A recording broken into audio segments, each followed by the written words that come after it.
പഹൽഗാം ഭീകരാക്രമണത്തിൽ പങ്കുണ്ടെന്ന് സംശയിക്കുന്ന ഭീകരനെ കൊന്നു.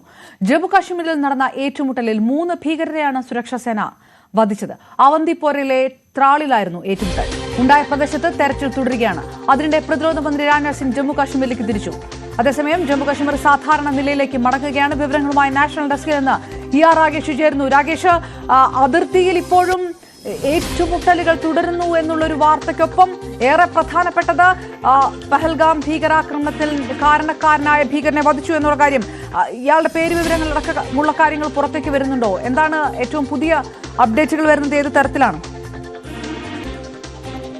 അപർണ, സുരക്ഷാ സേനയെ സംബന്ധിച്ച് വലിയ നേട്ടമാണ്. കാരണം 26 പേരുടെ ജീവനെടുത്ത പഹൽഗാം ഭീകരാക്രമണത്തിൽ പങ്കുണ്ടെന്ന് സംശയിക്കുന്ന ഭീകരൻ ഉൾപ്പെടെ 3 പേരെയാണ് ഇപ്പോൾ സുരക്ഷാ സേന വധിച്ചിരിക്കുന്നത്. അതായത് ജമ്മു കശ്മീർ പോലീസ്, സൈന്യം, ഒപ്പം തന്നെ CRPF എന്നിവർ സംയുക്തമായി നടത്തിയ ഓപ്പറേഷനിലാണ് 3 ഭീകരരെ വധിച്ചിരിക്കുന്നത്.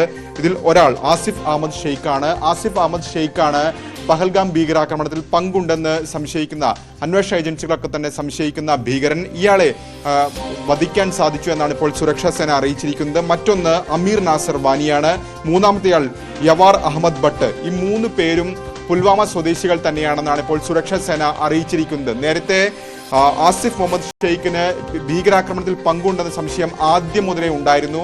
ഇയാളുടെ പുൽവാമയിലെ വീടടക്കം സുരക്ഷാ സേന പിന്നീട് തകർത്തതാണ്. അതിന് പിന്നാലെയാണ് ഇപ്പോൾ ഇയാളെ വധിക്കുന്ന നടപടിയിലേക്ക് കൂടി സുരക്ഷാ സേന കടന്നിരിക്കുന്നത്. ഏതായാലും സുരക്ഷാ സേനയെ സംബന്ധിച്ച്, സൈന്യത്തെ സംബന്ധിച്ച് വലിയ നേട്ടമാണ് ഇത് തന്നെ പറയാം. കാരണം കഴിഞ്ഞ കുറേ ദിവസങ്ങളായി അന്വേഷിക്കുന്ന കൊടും ഭീകരനാണ് ആസിഫ് മുഹമ്മദ് ഷെയ്ഖ്. ഏതായാലും ഇപ്പോൾ ഉണ്ടായിരിക്കുന്ന, അതായത് പുൽവാമയിലെ നാദിർ ഗ്രാമത്തിലുണ്ടായിരുന്ന, ട്രാൾ മേഖലയിലെ നാദിർ ഗ്രാമത്തിലുണ്ടായ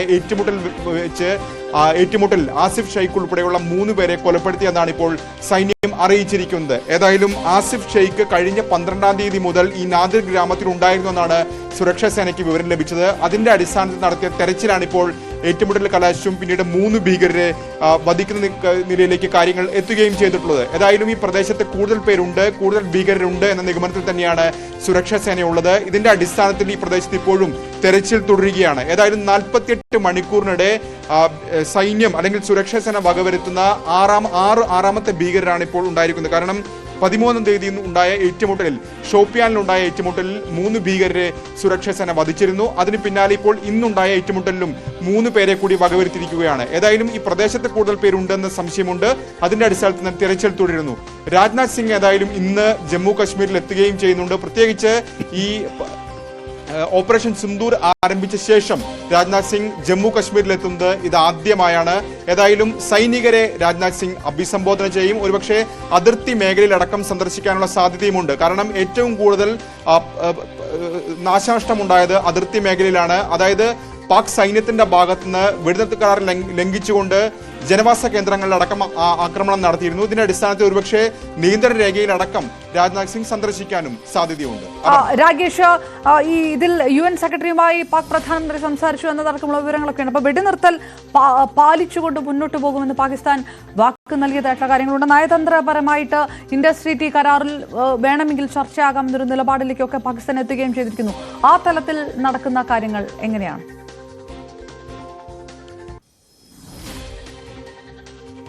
സിന്ധു നദീജല കരാറിൽ ചർച്ചയാകാമെന്ന് പാകിസ്ഥാൻ അറിയിച്ചിട്ടുണ്ട്. പ്രത്യേകിച്ച് ഇന്നലെയാണ് പാകിസ്ഥാൻ കത്തയച്ചത് കേന്ദ്ര സർക്കാരിന്. അതിൽ തന്നെയാണ് ഇക്കാര്യങ്ങൾ സൂചിപ്പിച്ചിട്ടുള്ളത്. അതായത് മുൻപ് 2 തവണ ഇന്ത്യ ഈ വിഷയത്തിൽ ചർച്ച വേണമെന്ന് ആവശ്യപ്പെട്ട് കൊണ്ട് രംഗത്ത് വന്നിരുന്നു. അതായത് ടേംസ് ആൻഡ് കണ്ടീഷൻസിൽ ചർച്ചയാകണമെന്ന ആവശ്യം നേരത്തെ 2023 2 തവണ സർക്കാർ ആവശ്യപ്പെട്ടിരുന്നു. അതായത് ജനുവരി 2023 സെപ്റ്റംബർ മാസം 2024 ഇത് പുനഃപരിശോധിക്കണം, അതായത് ഇതിന്റെ വ്യവസ്ഥകളിൽ പുനഃപരിശോധന വേണമെന്ന ആവശ്യം ഇന്ത്യ മുന്നോട്ട് വെച്ചപ്പോൾ അന്ന് അനുകൂലമായ നിലപാട് പാകിസ്ഥാന്റെ ഭാഗത്തുനിന്ന് ഉണ്ടായിരുന്നില്ല.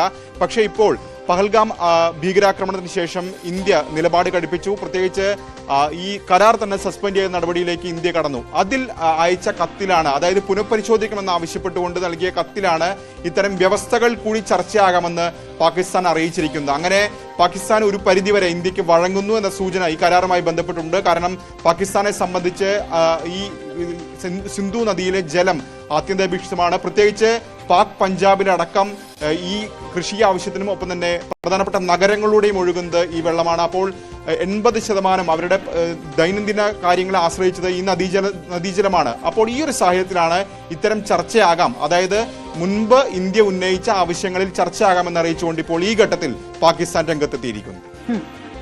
ER രാഗേഷ് വിവരങ്ങൾ നൽകിയത്. ഇതിനിടെ മണിപ്പൂരിൽ നിന്ന് വരുന്ന വാർത്ത 10 വിഘടനവാദികളെ സുരക്ഷാ സേന വധിച്ചിരിക്കുന്നു. മ്യാൻമറിൽ ചന്ദേൽ ജില്ലയിലാണ് ഏറ്റുമുട്ടലുണ്ടായത്. പ്രദേശത്ത് തെരച്ചിൽ തുടരുകയുമാണ്.